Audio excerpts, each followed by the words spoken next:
voilà, du coup, on se retrouve un petit peu pour notre silence en lit. Du coup, on se rappelle, hier, il avait réussi à prendre le train, à trouver la voie 9 3/4 qui était cachée.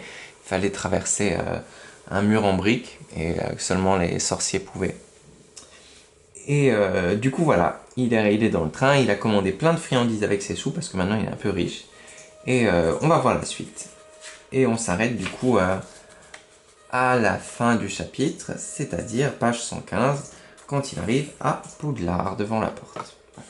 Alors, du coup, il y a tous les friandises qui sont dans le wagon. Ron ouvrit de grands yeux lorsque Harry revient avec ses acquisitions et les étala sur la banquette. « Tu as faim ?» dit Ron. « Je suis affamé » dit Harry, en mordant avidement dans un pâte à citrouille. Ron était en train de déballer un paquet qui contenait 4 sandwichs. Il en prit un et fit la grimace. « Ma mère oublie toujours que j'ai horreur du corned beef, soupira-t-il. Si tu veux, je te l'échange contre ce qui te plaira. Il ne faut surtout pas manger ça, c'est tout sec, dit Ron. Ma mère n'a pas beaucoup le temps de faire la cuisine, nous sommes 5 à la maison. Vas-y, sers-toi, proposa Harry, ravi de partager quelque chose avec toi. C'est pour la première fois Harry qui était ravi de partager quelque chose à quelqu'un pour la première fois de sa vie. C'est quoi ça demanda-t-il en montrant un paquet de choco-grenouilles. Ce ne sont pas des vraies grenouilles, j'espère. Non, mais regarde la carte qui est à l'intérieur, j'en ai fait la collection. Il me manque Agrippa. La carte?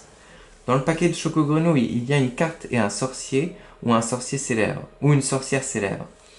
J'en ai déjà 500, mais il m'en manque encore quelques-unes. Agrippa et Ptolémée, par exemple.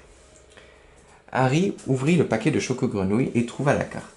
Elle montrait la photo d'un homme avec des lunettes en demi-lune, un long nez aquilin, c'est-à-dire comme les chevaux, je pense. Je sais plus. Enfin, un long nez. C'est quoi ça? Oh, pardon, j'enlève juste ça. Chut. Voilà. Du coup, un long nez comme un peu. Ouais, très long. Voilà. Et une chevelure argentée, des cheveux en argent, voilà, comme ça, un peu couleur argentée. Une barbe et une moustache. Sous son portrait, il était écrit son nom, du coup Albus Dumbledore. C'est qui Dumbledore s'exclama Harry. Ne me dis pas que tu n'en as jamais entendu parler. Tiens, passe-moi un autre choco-grenouille. J'y trouverai peut-être une carte qui me manque. Harry retourna la carte et lut. Albus Dumbledore, actuel directeur de l'école de Poudlard, considéré par beaucoup comme le plus grand sorcier des temps modernes. Dumbledore s'est notamment rendu célèbre en écrasant en 1945 le mage Grindelwald. De sinistre mémoire. Il travailla en étroite collaboration avec l'alchimiste Nicolas Flamel et on lui doit la découverte des propriétés du sang de dragon.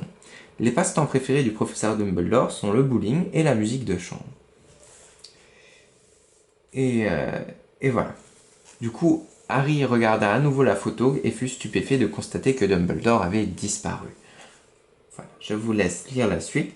Ensuite, il y a notre amie Hermione qui va arriver dans le compartiment. Et voilà, et puis on se retrouve, allez-y, passez la vidéo, on se retrouve à la fin.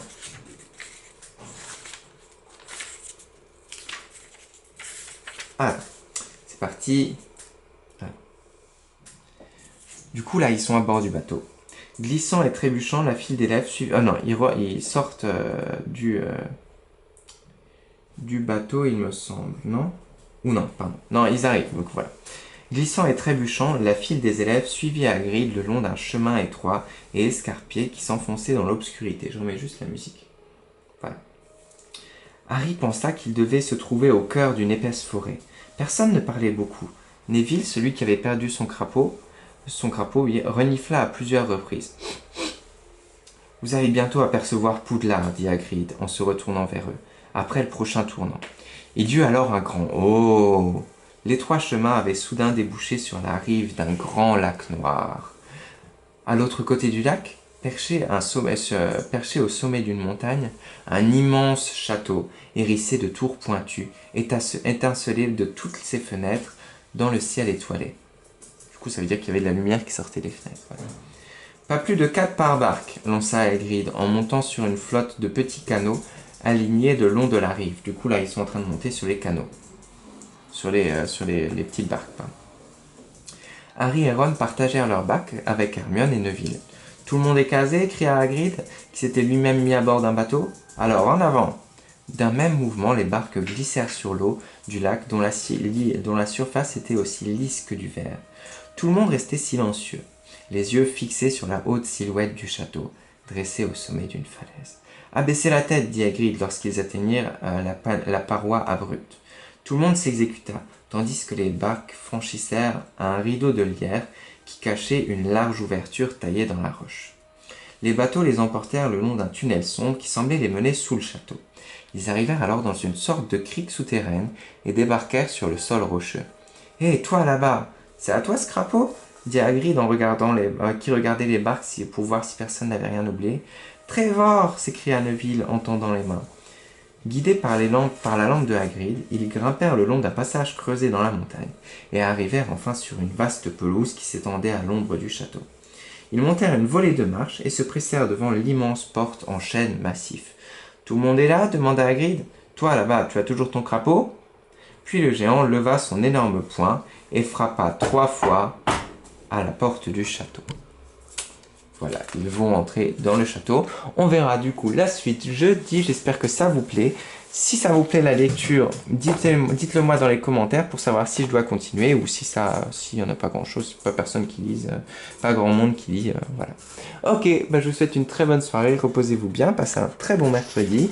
Et voilà, on se retrouve jeudi pour d'autres aventures avec l'école à la maison. À jeudi.